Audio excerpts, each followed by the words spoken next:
Hai sobat semua, apa kabar? Baik kan? Semoga kalian semua sehat selalu, bahagia selalu dan banyak rezeki. Kali ini Mimin mau melanjutkan cerita dari novel Ternyata Suamiku Penguasa. Semoga cerita ini bisa menghibur kalian semua ya, dan bisa menemani hari-hari kalian semua. Oh iya, jangan lupa bantu like dan komen ya biar Mimin tambah semangat uploadnya. Kalau begitu yuk langsung saja ke ceritanya, cekidot.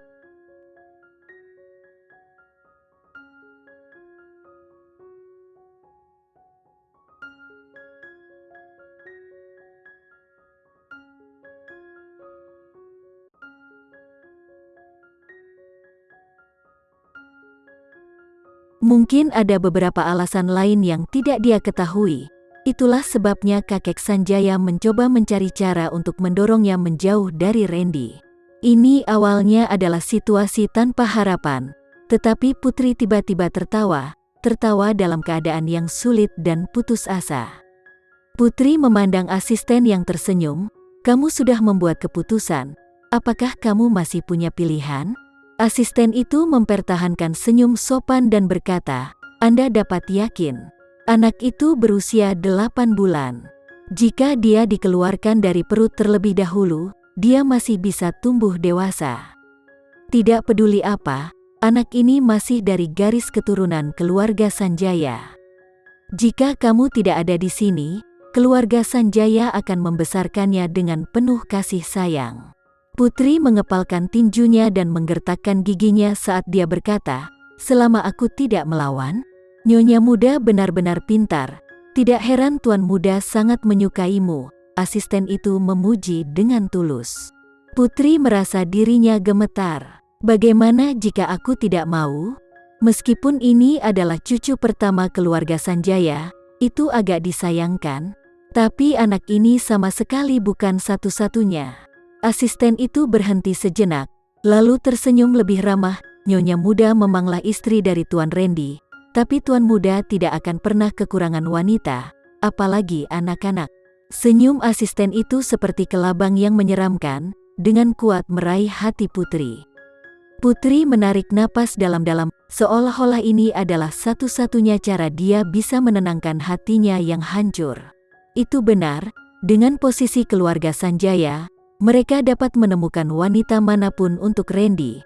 Apakah itu nona muda dari keluarga bangsawan, atau bahkan putri bangsawan? Mereka tidak akan pernah kekurangan anak. Putri tidak bisa tidak menyentuh perutnya yang bundar. Belum lama ini, tangan besar dan hangat Randy masih menutupinya, dan sudut mulutnya tersenyum, tatapannya selembut angin musim semi. Randy memandangnya dan berkata dengan suaranya yang dalam namun menyenangkan seperti biasa, "Sayang, jangan menendang seperti itu, jangan menyakiti mamamu." Namun, beberapa hari telah berlalu. Bagaimana semuanya berubah? Putri hanya bisa merasakan gelombang keputusasaan menelannya. Bahkan beberapa tahun yang lalu, ketika dia meninggalkan ibu kotanya, dia tidak pernah merasa putus asa seperti itu. "Randy," Putri tidak bisa membantu tetapi dengan lembut menggumamkan dua kata itu. Tidak diketahui apakah Putri mencoba menarik kekuatan dari mereka atau katakan selamat tinggal. Tuan Randy saat ini di Sandiga Barat. Tidak peduli bagaimana kamu berteriak, dia tidak akan kembali. Mendengar Putri menyebut nama Randy, asisten itu menjelaskan. "Kakek sengaja menyuruhnya pergi ke sana, kan?" Putri bertanya tanpa sadar. "Tuan Randy melindungimu dengan sangat baik, dan butuh banyak usaha bagi kakek Sanjaya untuk mengirimnya pergi." "Apakah Nyonya muda puas dengan jawabanku?"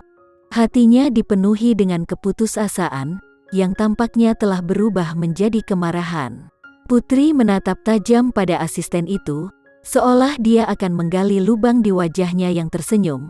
"Apakah kalian tidak takut Randy akan mengetahuinya?" "Hah?" Asisten itu berseru kaget, seolah-olah dia ketakutan oleh Putri. Namun, pada saat berikutnya, dia tertawa lagi. "Jika saya tahu, mengapa Nyonya muda masih ada di sini? Terlebih lagi, ini adalah perintah kakek Sanjaya. Tuan Randy pasti akan mempercayainya tanpa keraguan." Mempercayainya tanpa keraguan. Kata-kata itu seperti penghakiman terakhir, mendorong Putri ke dalam jurang. Putri tiba-tiba kehabisan semua kekuatannya dan tidak bisa lagi menahan diri. Air mata jatuh tanpa suara, seperti cahaya bulan yang pecah. Melihat Putri tidak lagi bertele-tele, senyum lembut asisten itu akhirnya memiliki arti lain, itu adalah ejekan. Setelah memikirkannya, asisten itu menggelengkan kepalanya, mengeluarkan ponselnya dan memutar nomor. "Tuan Sanjaya, Nyonya muda mengalami kecelakaan mobil dalam perjalanan ke rumah sakit." Hal terakhir yang dia katakan sebelum dia pingsan adalah bahwa kita harus menjaga anak itu. Dia terdengar serius, cemas, dan bahkan sedikit sedih, seolah-olah sesuatu benar-benar terjadi pada Putri. "Untuk apa kamu berpura-pura? Semua orang tahu. Kecelakaan mobil, cara paling sederhana dan paling umum untuk melakukannya. Karena takut menyebabkan hati seorang teman menjadi cemas, selain dari kecelakaan mobil, itu adalah cara sempurna untuk menyelamatkan seorang anak dari kematian. Jika bukan karena fakta bahwa dia adalah karakter utama film ini, Putri akan bertepuk tangan dan memujinya." Putri mengusap perutnya. Hanya saja dia tidak memiliki kesempatan untuk melihat anaknya. Dia juga tidak memiliki kesempatan untuk melihat Randy untuk terakhir kalinya. Suara rendah dan seksi Randy terdengar di telinganya. "Putri, percayalah, kita pasti akan bahagia. Putri, masa lalumu tidak ada hubungannya denganku. Yang aku pedulikan adalah masa depanmu. Putri, tunggu aku di rumah." "Randy, apakah kita masih memiliki masa depan? Apakah aku punya masa depan?" Asisten mengakhiri panggilan dan pintu mobil dibuka lagi. Putri bahkan tidak punya waktu untuk bereaksi sebelum dia ditekan oleh dua orang.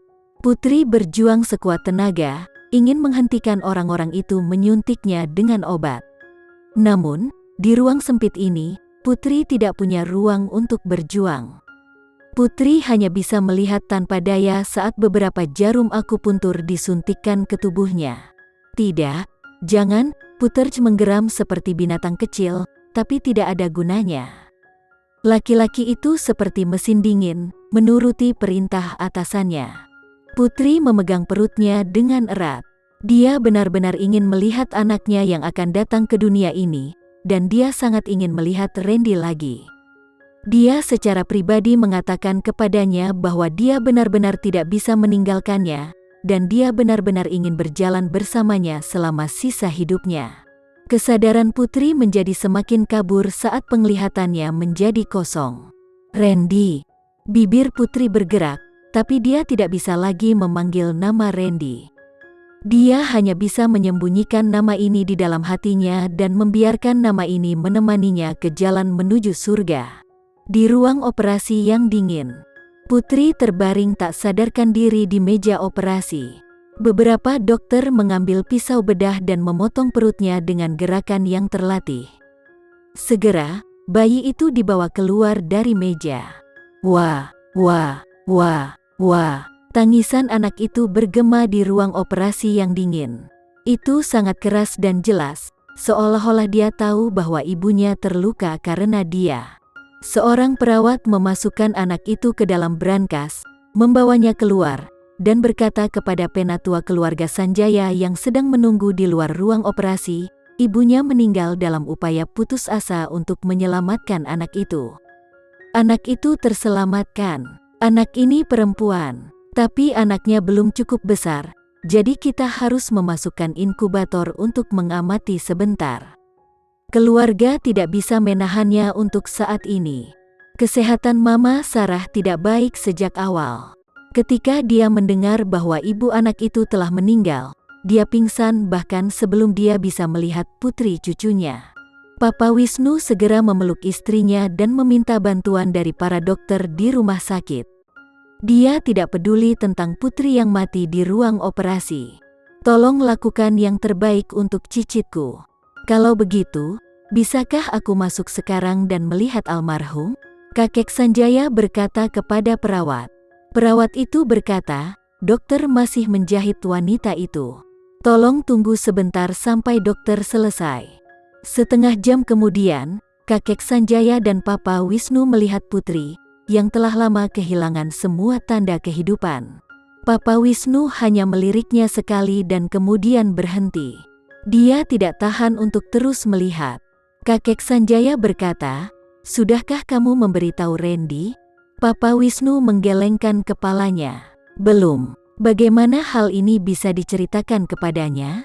Ketika dia pergi, dia meninggalkan kita untuk merawat istri dan anaknya, dan ini baru beberapa hari sejak dia pergi."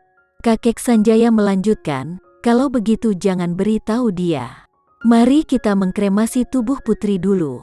Ketika dia kembali, dia tidak akan terlalu sedih jika dia tidak bisa melihat tubuhnya."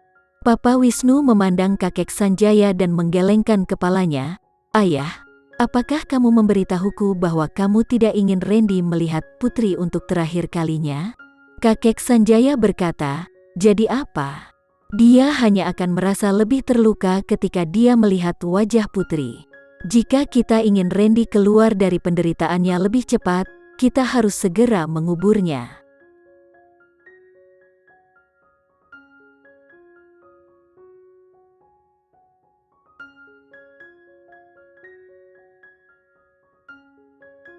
Sekian dulu ya cerita kali ini, kita lanjutkan lagi ceritanya di lain waktu. Oh iya, bagaimana menurut kalian? Semoga bisa sedikit menghibur kalian semua. Jangan lupa like, share dan komen ya. Untuk teman-teman yang baru nonton jangan lupa subscribe-nya.